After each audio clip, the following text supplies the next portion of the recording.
تو کعب بن اشرف یہودی تھا اور یہ اللہ کے نبی صلی اللہ علیہ وسلم کا سخت ترین دشمن شمار ہوتا ہے۔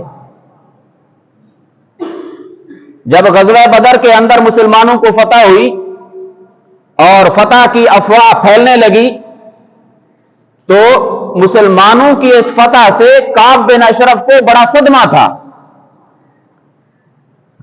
اور اس نے کہا کہ اگر یہ بات سچی ہے کہ مکے کے امراء اور شرفاء اور سردار بدر کے اندر قتل ہو گئے ہیں تو پھر زمین کا بطن زمین کے زہر سے افضل ہے، یعنی زمین کے اندر دفن ہو جانا زمین کے اوپر رہنے سے یہ بہتر ہے کہ ہم مر جائیں اور یہ ذلت اور رسوائی ہمیں سننے کے اندر نہ آتی۔ پھر جب تحقیق ہوئی اور واقعاتاً پتہ چل گیا کہ وہاں پر تو یہ سارے مقتول ہو گئے، مردار ہو گئے، اب اس کی خبیثانہ ذہنیت دیکھیں۔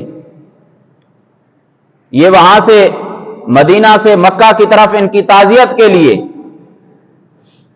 ان مشرکین اور کافروں کی تعزیت کے لیے یہ روانہ ہوا، اور اس نے مقتولین بدر کے بارے کے اندر مرثیہ بھی لکھا، اور وہاں پر جب پہنچا تو وہ مرثیہ پڑھ پڑھ کے خود بھی روتا تھا اور مکے والوں کو بھی رلاتا تھا۔ تو یہ رونے رلانے والی قوم بھی وہیں سے چلی آ رہی ہے کہ کسی کے قتل ہو جانے کے اوپر خود بھی رونا، دوسروں کو بھی رلانا، اور یہ مرثیے اور نوحے اور یہ چیزیں وہاں سے شروع ہوتی نظر آتی ہیں آپ کو۔ اور اس نے ایک دن مشرکین کو جمع کر کے حدود حرم کے اندر لایا اور بیت اللہ کا غلاف پکڑوا کر سب سے یہ حلف لیا کہ مسلمانوں کے قتال کے لیے تم قسم اٹھاؤ کہ ہم مسلمانوں کو نہیں چھوڑیں گے، ان سے انتقام لیں گے۔ اور یہ شاعر بھی تھا اور اپنے اشعار کے اندر اللہ کے نبی صلی اللہ علیہ وسلم کی گستاخی اور توہین بھی کرتا تھا، اور دوسرے کافروں کو نبی علیہ الصلوۃ والسلام کے خلاف لڑنے کے لیے ان کو ابھارتا بھی تھا۔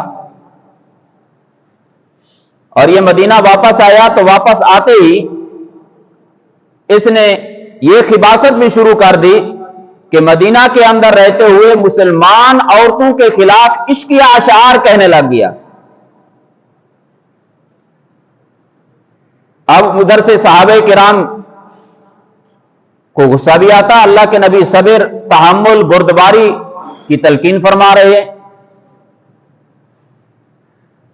اب اس نے ایک مرتبہ نبی علیہ الصلوۃ والسلام کو دعوت پر بلایا اور ادھر سے اپنے آدمی متعین کر دیے کہ جب اللہ کے نبی صلی اللہ علیہ وسلم آ کر یہاں پر بیٹھیں تو اچانک ہی آپ کے اوپر حملہ کر کے آپ کو قتل کر دینا ہے۔ اب نبی علیہ الصلوۃ والسلام دعوت پر چلے گئے، تو جیسے ہی آپ وہاں پر بیٹھے تو فوراً اللہ پاک نے حضرت جبرائیل علیہ الصلوۃ والسلام کو بھیج دیا۔ حضرت جبرائیل علیہ الصلوۃ والسلام نے آ کر آپ کو ان کی خباثت کی ساری کہانی بتلا دی کہ ان کا منصوبہ یہ ہے۔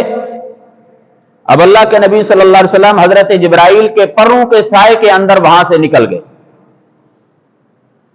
اس کے بعد اللہ کے نبی نے کعب بن اشرف کے قتل کا حکم جاری کیا۔ تو ایک دن آپ نے صحابہ کو جمع کر کے کہا کہ کون ہے جو کعب بن اشرف کا کام تمام کرے گا؟ تو حضرت محمد بن مسلمہ رضی اللہ تعالیٰ عنہ کھڑے ہوئے اور کہنے لگے اللہ کے رسول آپ کی اس بات کا کیا مطلب ہے کہ آپ اس کو قتل کروانا چاہتے ہیں؟ آپ نے فرمایا ہاں۔ تو محمد بن مسلمہ نے کہا کہ پھر ایک بات ہے کہ مجھے کچھ کہنے کی اجازت دی جائے، یعنی ان کے بات کرنے کا مطلب یہ تھا کہ آپ مجھے یہ اجازت دے دیں کہ میں جب اس کے پاس ملاقات کے لیے یا اس کے اوپر حملہ کرنے کے لیے جاؤں تو پہلے اس کے ساتھ کچھ دوستی، کچھ یارانہ رکھوں گا اور کچھ ایسی باتیں کروں گا، مبہم اور ذو معنی الفاظ استعمال کروں گا جس سے وہ خوش ہوگا کہ شاید میں اس کے حق کے اندر کوئی بات کر رہا ہوں اور اسلام کے خلاف باتیں کر رہا ہوں۔ آپ نے اجازت دے دی۔ تو اس کے بعد محمد بن مسلمہ کچھ دن تک بڑے فکر مند رہے کہ اللہ کے نبی سے وعدہ کر لیا، اب یہ کام کیسے کیا جائے۔ اب انہوں نے اپنے ساتھ کچھ اور نوجوان بھی ملا لیے، اور انہی میں سے ابو نائلہ، یہ کعب بن اشرف یہودی کا رضائی بھائی تھا، ان کو بھی ساتھ ملا لیا۔ اب یہ ایک دن گروہ کی شکل کے اندر اس کعب بن اشرف کے پاس گئے اور اس سے ملاقات کی، اور اس کو کہنے لگے، محمد بن مسلمہ نے کہا کہ اس آدمی نے، یعنی محمد صلی اللہ علیہ وسلم کی طرف اشارہ کرتے ہوئے کہا کہ ہمارے نبی ہمیں یتیموں اور مسکینوں کے اوپر صدقات اور زکوٰۃ تقسیم کرنے کے لیے ہمیں کہتے ہیں کہ صدقات اور زکوٰۃ دو۔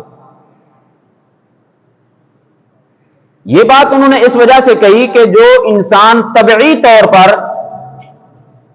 بخیل اور کنجوس ہوتا ہے، اس کی طبیعت اس بات کے اوپر آمادہ نہیں ہوتی کہ میرا مال اللہ کی راہ کے اندر خرچ ہو،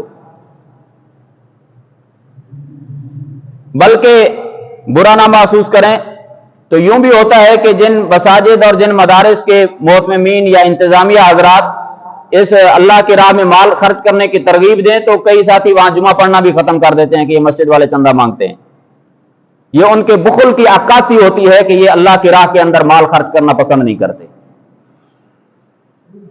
حالانکہ جو اللہ والے ہوتے ہیں وہ تو اس موقع تلاش کرتے ہیں کہ کوئی ایسا موقع ملے جو اللہ کی راہ کے اندر کہیں پر مال خرچ کرنے کا موقع مل جائے۔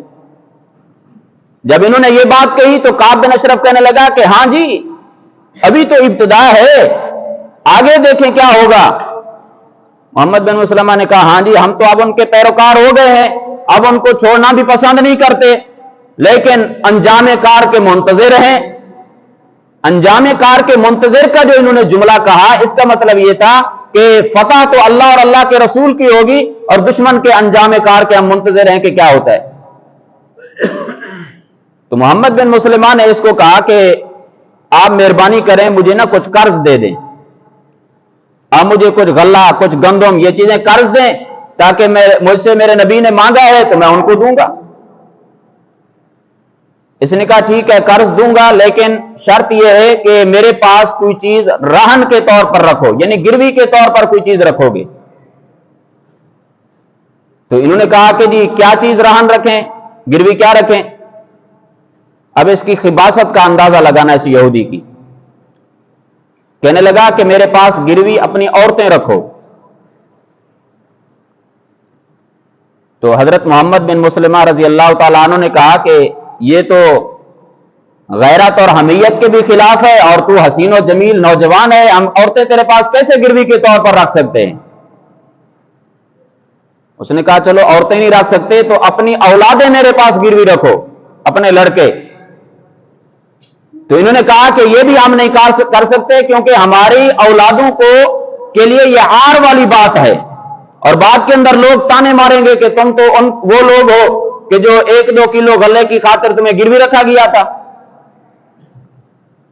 محمد بن مسلمہ نے کہا ایسے کرو کہ آج کل تمہیں پتا ہے کہ ہمیں ہتھیاروں کی کتنی شدید ضرورت ہے، ہمارے جہاد اور غزوات اور یہ سارے معاملات چل رہے ہیں، میں یہ کر سکتا ہوں کہ اپنے ہتھیار تیرے پاس بطور رہن کے رکھ سکتا ہوں۔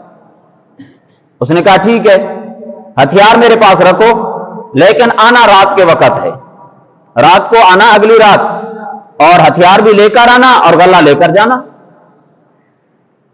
اب اپنے صحابہ یہ اپنے منصوبے کے اندر کامیاب ہو گئے۔ اب اگلی رات ہتھیار بھی لے کر محمد بن مسلمہ رضی اللہ تعالیٰ عنہ اپنے رفقا اور اپنے ساتھیوں کو لے کر روانہ ہوئے اور اس کے گھر پہنچے